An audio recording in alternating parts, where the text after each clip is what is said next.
Machine is playing. So great. Chill-inducing. Oh my god. Yeah. So what can you... I mean, Claudia really gets to come into her own in that moment and realize that, no, the warehouse is going to protect me, I belong here, and you don't get out of my warehouse kind of thing. But it feels very dangerous. You know, the first episode back in season 5, maybe this is a spoiler, but I don't even care anymore. We deal with, we get to see what an alternative warehouse reality would be if certain things transpired, and how terrifying that is.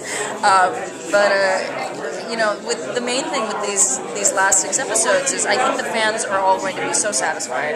It's a really it's a season that totally honors what you've all grown to love about the show. It's fun, and we're a family, and we pulled out all the stops. We go to a Renaissance fair. There's a telenovela episode that's half in Spanish. Nice.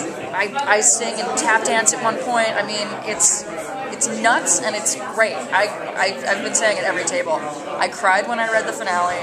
I think everyone has, and it might be my favorite script of the entire show because it's just so... it's so celebratory of the whole life of the series. I feel like the fans are going to be really emotional. Oh, I think so, but I think they'll like it. I don't think there's any reason to be sad because especially because the finale really just preserves the mythology and the legacy of the warehouse and makes it feel eternal. It doesn't feel like something's ending. Honestly, yeah, it feels like your imagination can run wild. So is there anything you can speak about the DNA that Artie uses to save Claudia? I had a wild theory that DNA corrupts Claudia in some way. That's an interesting theory. It is not correct. I'm going to debunk your theory right now. Debunk. The DNA obviously belongs to Claudia's sister, who she did not know was alive. We know that Claudia was orphaned, but for the entire series, I've always wanted to find out, what happened to Claudia's parents, what was her childhood like, and what was losing them like. And we finally learn about it. We finally get to see it. We use the baby shoes from season 3 that allow you to go back in someone's memories and watch what they remember. And it was so hard not to get emotional. I was actually working harder when we shot the 2nd episode, working harder not to cry than to actually try to cry. I mean, it was... It's great, and Chrissy Whitehead, who's playing my sister, is a fabulous actress. We get to sing together in a later episode. We have a lot in common. We've bonded already, going to ballet class together.